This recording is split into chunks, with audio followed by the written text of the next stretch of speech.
Bom, pessoal, vamos fazer agora, vou comentar os últimos dois exercícios dessa lista um, né? Então, esse exercício 6, ele fala assim: determine a velocidade e a posição de um corpo no instante t igual a 10 segundos, sabendo que esse corpo tem uma aceleração dada por, e aí está lá a aceleração em função do tempo. Então, veja, como a aceleração não é constante, ela depende do tempo, para cada instante de tempo distinto que você vai colocando aqui, a aceleração vai assumindo valores diferentes, é uma aceleração, portanto, variável. Isso significa dizer, então, que nós não estamos nem num MRU, nem num MRUV. Né? Lembra que o MRU, a aceleração é nula, e o MRUV, a aceleração é não nula, mas constante. Aqui ela é variável. Então, não tem outro caminho para encontrar a velocidade, a posição disso daqui, que não seja por meio do que a gente chamou lá de integrações, né? Você lembra que a função v de t, ela é a integral da função a de t dt? Então, para você achar a velocidade no instante igual a 10 segundos, o que você tem que fazer? Você vai ter que integrar essa função usando aquela regrinha. Isso aqui é um polinômio. Então, é a regrinha dos polinômios lá, né, que a gente já viu. Você lembra, se tivesse uma função lá, f de t igual a t quadrado, né? Qual é a integral dessa função? É uma função que a derivada dela volta a dar o t quadrado. Ou seja, a f de t, a integral dessa daqui, é t ao cubo sobre 3. Por quê? Porque se você derivar isso aqui, derivar 3 aqui, regra do tombo, né? 3 aqui, diminui um expoente, fica 2, cancela o 3 com 3, dá o t quadrado. Então a mesma coisa, você vai ter que integrar a função a de t. Mas quem é a função a de t? A função a de t está no enunciado. É 2t quadrado menos 1. Então você vai ter que integrar essa função, achar qual é o v de t e substituir no t um instante igual a 10 segundos. É isso. Tá?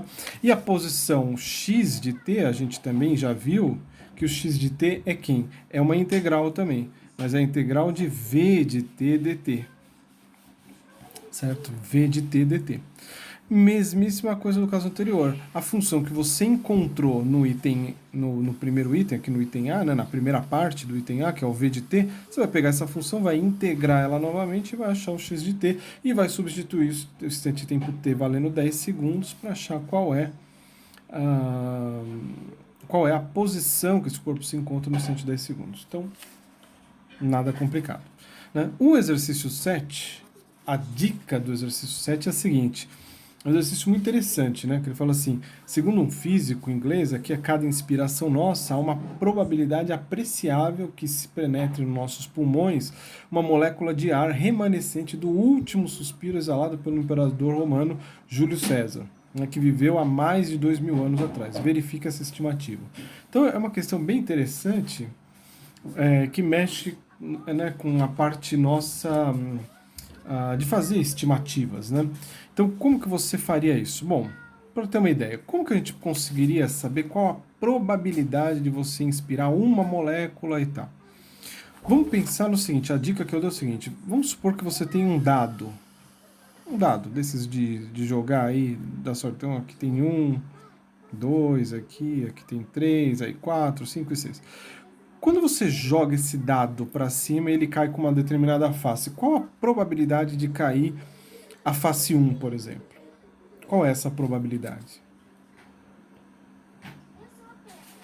Probabilidade de cair a face 1. A probabilidade da face 1, por exemplo.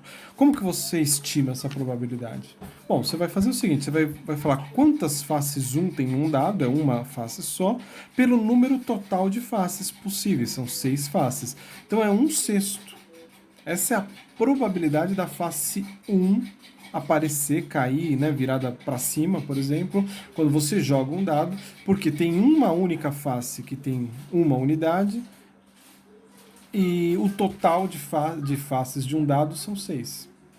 Então veja que a probabilidade que a gente vai usar aqui para ver quantas moléculas a gente inspira é a mesma coisa, é análogo. Eu tenho que ver quantas moléculas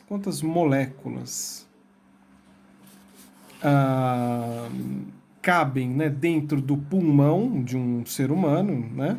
Então você vai ter que imaginar, fazer uma estimativa, qual é o tamanho de um pulmão aqui de uma pessoa? Ah, alguma coisa em torno de meio metro aqui, meio metro aqui, e meio metro aqui. Estou imaginando que seja uma caixinha, né? Uma caixa, o pulmão, com meio metro, né? Cada aresta dessa caixa. É uma estimativa, certo? E eu preciso saber quantas moléculas cabem aqui dentro. E dividir isso, qual é o número total de molécula que eu tenho na minha atmosfera? Como que eu faço para fazer uma estimativa disso?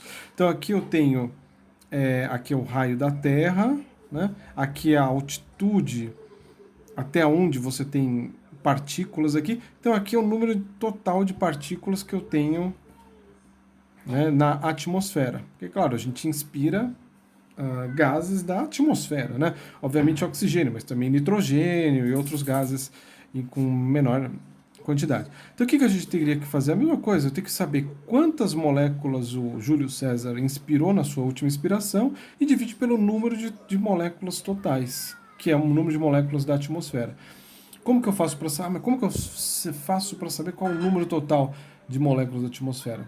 Com calma, vai na internet. Não é difícil saber isso aí, fazer essa estimativa, né? Quer dizer, um número, por exemplo, como que eu faria? Eu preciso saber qual o volume disso daqui, qual é o volume da atmosfera. Eu também consigo saber. É só eu saber qual é o volume dessa esferona menos o volume da Terra, né? Que aqui é Terra que tem, não tem ar aqui. Aqui é só Terra. Então eu tenho que fazer o volume dessa maior menos o volume dessa menor, né?